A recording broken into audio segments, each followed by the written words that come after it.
ओम श्री परमात्मने नमः।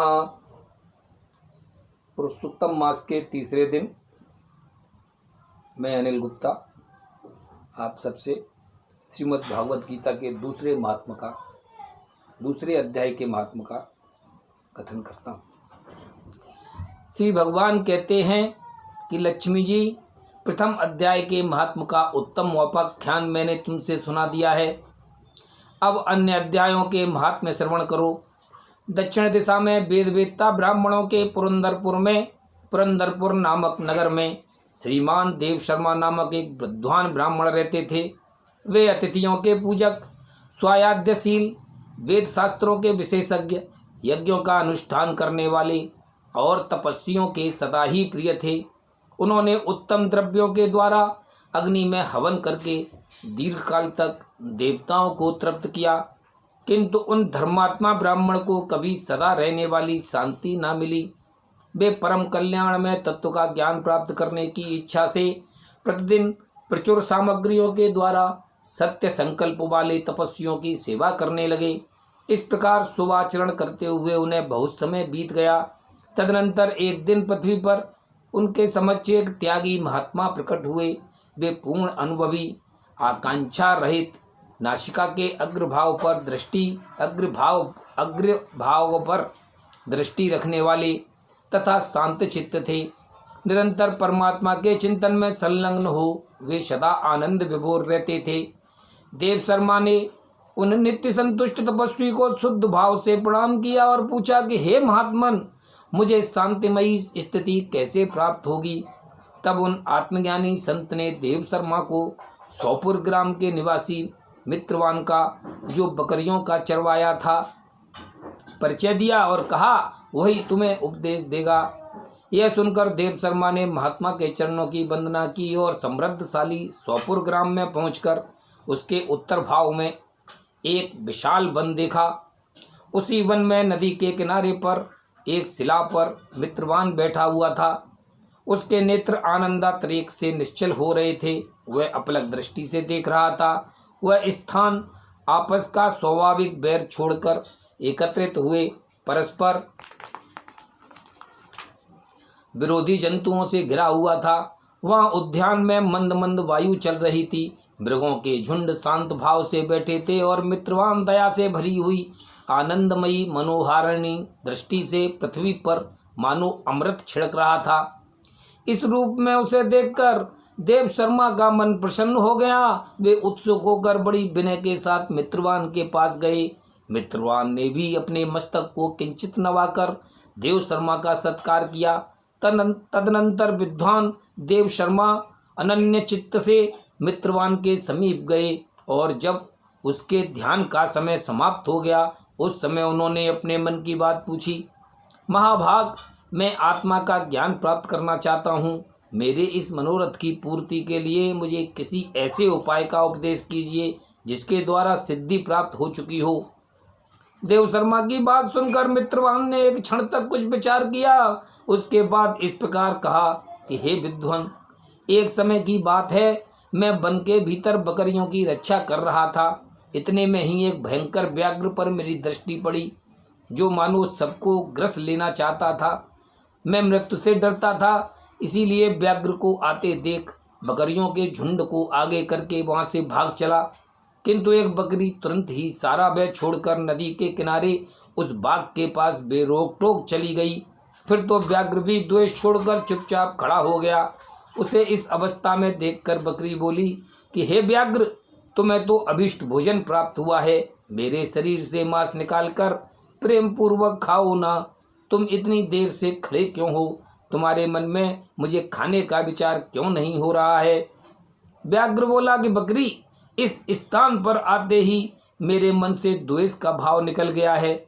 भूख प्यास भी मिट गई, इसीलिए पास आने पर भी अब मैं तुझे खाना नहीं चाहता। व्याघ्र के यों कहने पर बकरी बोली, ना जाने मैं कैसे निर्भय हो गई हूँ। इसमें क्या कारण हो सकता है? यदि तुम जानते हो तो बताओ।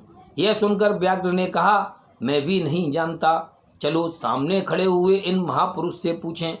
ऐसा निश्चय करके वे दोनों वहाँ से चल दिए।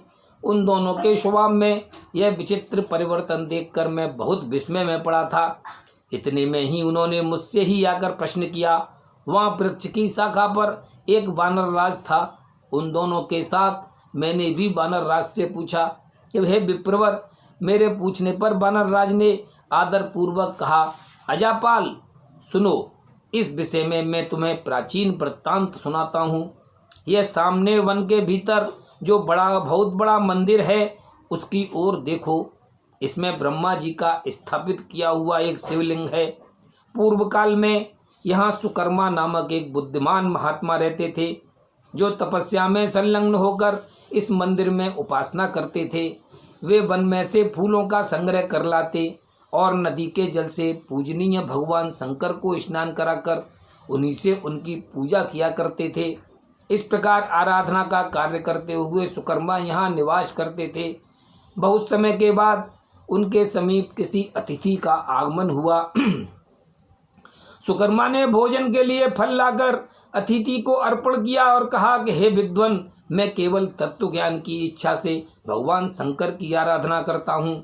आज इस आराधना का फल परिपक्व होकर मुझे मिल गया, क्योंकि इस समय आप जैसे महापुरुष ने मुझ पर अनुग्रह किया है। सुकर्मा के ये मधुर वचन सुनकर तपस्या के धनी महात्मा अतिथि को बड़ी प्रसन्नता हुई। उन्होंने एक शिलाखंड पर गीता का दूसरा अध्याय लिख दिया और ब्राह्मण को उसके पाठ एवं अभ्यास के लिए आज्ञा देते हुए कहा कि ब्राह्मण, इससे तुम्हारा आत्मज्ञान संबंधी मनोरथ अपने आप सफल हो जाएगा। यूं कहकर वे बुद्धिमान तपस्वी सुकर्मा के सामने ही उनके देखते देखते अंतर्ध्यान हो गए। सुकर्मा विस्मित होकर उनके आदेश के अनुसार निरंतर गीता के द्वितीय अध्याय का अभ्यास करने लगे। तदनंतर दीर्घ काल के पश्चात अंतःकरण शुद्ध होकर उन्हें आत्मज्ञान की प्राप्ति हुई। फिर वे जहाँ जहाँ गए वहाँ का तपोवन शांत हो गया। उनमें शीत उष्ण और राग द्वेष आदि की बाधाएं दूर हो गईं। इतना ही नहीं, उन स्थानों में भूख प्यास का कष्ट भी जाता रहा तथा भय का सर्वथा अभाव हो गया। यह सब द्वितीय अध्याय का जप करने वाले सुकर्मा ब्राह्मण की तपस्या का ही प्रभाव समझो। मित्रवान कहता है, वानर राज के यों कहने पर मैं प्रसन्नता पूर्वक बकरी और बाघ के साथ उस मंदिर की ओर गया। वहां जाकर शिलाखंड पर लिखे हुए गीता के द्वितीय अध्याय को मैंने देखा और पढ़ा। उसी की आवृत्ति करने से मैंने तपस्या का पार पा लिया है। अतः बद्ध पुरुष, तुम भी सदा द्वितीय अध्याय की ही आवृत्ति किया करो। ऐसा करने पर मुक्ति तुमसे दूर नहीं रहेगी।